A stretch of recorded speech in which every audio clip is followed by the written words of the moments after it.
অগ্নিমিত্রা পালের একটা ভিডিও নিয়ে প্রচুর হইচই হচ্ছে।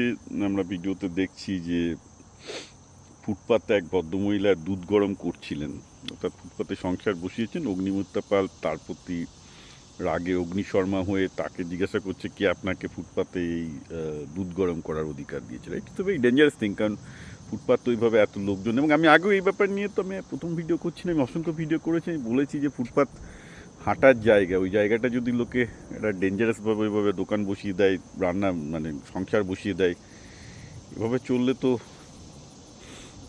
You can't build a civilization, right? আপনি সভ্যতা সংস্কৃতি কোনোদিনই তৈরি করতে পারবেন না। কিন্তু পাশাপাশি এটাও বলবো যে অগ্নিমিত্রা পাল যেভাবে উগ্র হয়ে এই গরিব ভদ্রমহিলার প্রতি তেড়ে ফুড়ে গেলেন, গিয়ে তাকে তাকে রুষ্ট ভাষায় বললেন, সেটা উচিত হয়নি। অগ্নিমিত্রা পাল যেটা করতে চাইছেন, যে ফুটপাতে যারা বাসা বসিয়েছে তাদেরকে থেকে ফুটপাত মুক্ত করতে চাইছেন, সে ব্যাপারে আমার 100% সাপোর্ট আছে। কিন্তু এরা গরিব লোক, এরা তো জানেও না যে ফুটপাতে এইটাভাবে রান্না করাটা ঠিক নয়। এটা বাধ্যই রান্না করছে, এটা নিয়েও সন্দেহ নেই। সুতরাং তার যে আচরণটা এখানে আমরা দেখলাম, এটা কিন্তু ইনসেনসিটিভ। এটা নিয়ে আমি অগ্নিমিত্রা পালের সমালোচনা করব, যে ওইভাবে বলাটা ডেফিনেটলি উচিত হয়নি।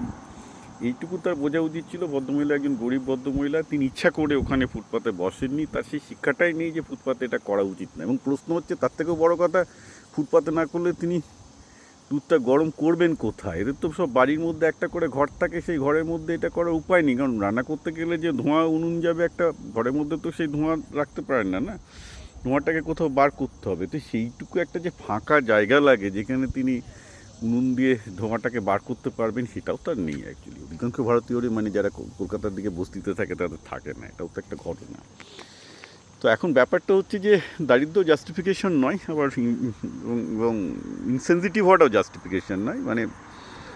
খুব ভালো হতো যদি অগ্নিমিত্রা পাল সেখানে দাঁড়িয়ে তাকে জিজ্ঞাসা করতেন আপনি এটা কেন করছেন, তার ভার্সানটা শুনতেন, তারপর তাকে যদি বোঝাতেন যে না, এটা করা উচিত নয়, এটাতে অবভিয়াসলি যারা এই পথ দিয়ে হাঁটা চলা করছে, হ্যাঁ, তাদের রিস্ক হয়ে যাবে, it is not very good thing. তারপর বুঝে সুঝে যদি উনি তাকে একটা ঠিকঠাকভাবে ফেরত পাঠাতেন, আই উড হ্যাভ অ্যাপ্রিসিয়েটেড। কিন্তু এরকম ইনসেনসিটিভভাবে বলা ঠিক নয়, কারণ একজন মহিলা ওরম বৃদ্ধা উপায়ান্ত না থেকে এটা করছেন, এটাও তো বুঝতে হবে আমাদের, তার কোনো উপায় নেই বলে তিনি এই কাজটা করছেন। এবার যারা রাস্তাঘাটে অনেকেই হকারি করছে, অনেকেই উপায়ান্ত নেই বলে করছে, এটা আমি বারবার করে বলেছি। তো ডেফিনেটলি আমি চাই যে স্ট্রিট হকার মুক্ত হোক, স্ট্রিট থেকে এরমভাবে ফুটপাতে কেউ যেন সংখ্যান না বসে, এটা 100% দেখা দরকার। কিন্তু সেটা ইনসেনসিটিভভাবে নয়, সেটাকে একদম মানবিকভাবে করতে হবে। উদ্দেশ্য ঠিক আছে অগ্নিমিত্রা পালে, কিন্তু বিধেও ঠিক নেই। এইভাবে কান্ট বি দ্যাট ইনসেনসিটিভ।